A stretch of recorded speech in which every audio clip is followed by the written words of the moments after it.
आपण बघत आहात डिजिटल इंडियाचे डिजिटल न्यूज. ठाम मत मराठी न्यूज. नमस्कार. आजच्या ठळक बातम्या. मोहाडीत छत्रपती शिवाजी महाराजांच्या अश्वारूढ पुतळ्यांचे पालकमंत्री जयकुमार रावल यांच्या हस्ते शानदार उद्घाटन. धुळे महानगरातील मोहाडी उपनगरात माजी नगरसेवक राजू पवार, प्रवीण पवार आणि छत्रपती शिवाजी महाराज स्मारक समितीचे अथक परिश्रम आणि सर्व आवश्यक परवानग्या घेऊन शासनाकडे सातत्याने पाठपुरावा करून अत्यंत रुबाबदार असा अश्वारूढ पुतळा उभारण्यात आला आहे. या पुतळ्याचे राज्याचे पणन व राजशिष्टाचार मंत्री जयकुमार रावल यांच्या हस्ते दिनांक 15 डिसेंबर रोजी शानदार उद्घाटन करण्यात आले.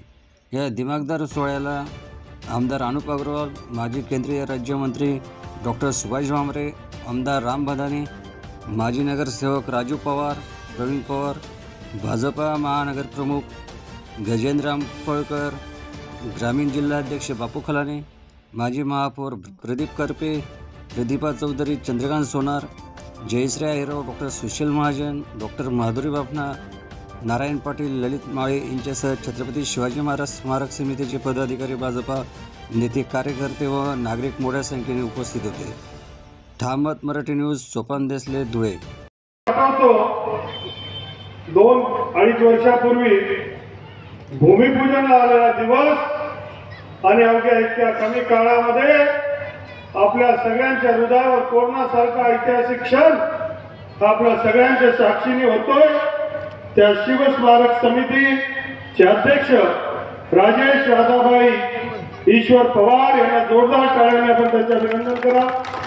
श्री विठ्ठलजी गावडे, कार्याध्यक्ष श्री प्रवीणजी पवार, सचिव योगेशजी पाटील, अनिल रवंगळे, धनंजयजी साधबाई, ज्ञानेश्वर पाटीलजी, तुकाराम पवारजी, सुभाष पाटीलजी, योगेश शिंदेजी, अजय पाटीलजी, नितीन पाटीलजी, देवीदास गावडेजी आणि ज्ञात अज्ञात ज्या ज्या लोकांनी या स्मारकाच्या निर्मितीमध्ये योगदान केलं असे सगळे छत्रपती शिवरायांचे मावळे बंधूंनो आणि भगिनींनो, आज मोहाडी परिसरासाठी एक ऐतिहासिक क्षण आहे. हिंदवी स्वराज्याचे सरसंस्थापक राजे शिवाजी महाराज 1660 मध्ये 1630 मध्ये त्यांचा शिवनेरी किल्ल्यावर जन्म झाला आणि वयाच्या 16व्या वर्षी त्यांनी हिंदवी स्वराज्य स्थापना करण्याचा प्रण केला. शिवमंदिरामध्ये रक्ताभिषेक करून तो प्रण केला आणि त्या दिवसापासून माझ्या देशाला मी गुलाम होऊ देणार नाही, प्रसंगी माझ्या जीवाची आहुती द्यावी लागेल तरी चालेल, पण मी स्वस्थ बसणार नाही असा विचार आपल्या महान राजेंनी आपल्यासाठी मांडला.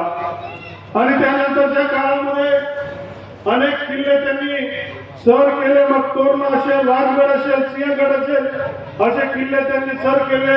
त्यांनी किल्ले बनवले.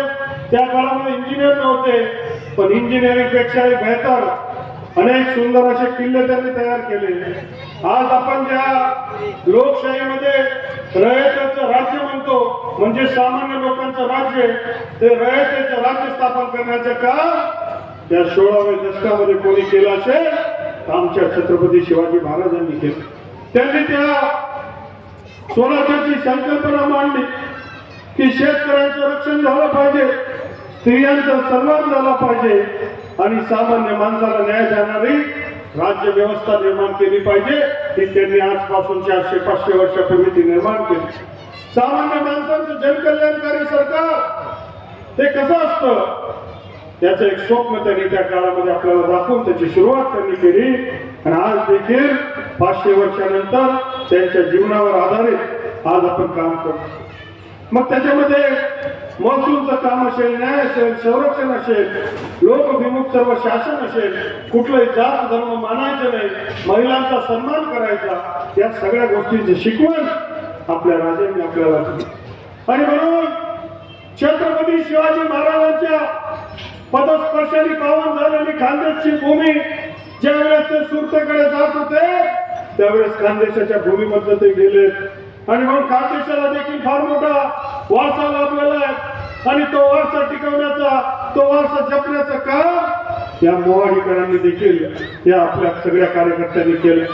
आणि म्हणून मला मोठा आनंद होतोय की अत्यंत सुंदर असा चौकामध्ये कोणी असेल तर वर पाहून जसं सूर्याकडे आपण पाहतो तसं छत्रपती शिवाजी महाराजकडे पाहून अभिवादन करण्यासाठी या पिढ्याने पिढ्या आपल्याला काम येईल.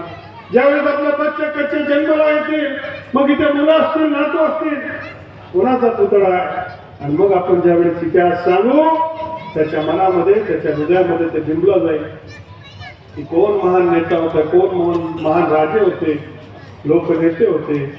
आणि म्हणून पिढी दर पिढी आता आपल्या राजांची कहाणी, राजांची महती लोकांना माहीत पडेल. महाराष्ट्रातील ताज्या घडामोडींसाठी पाहत रहा ठाम मत मराठी न्यूज. तसेच आमच्या चॅनलला लाईक, शेअर, सबस्क्राईब करायला विसरू नका.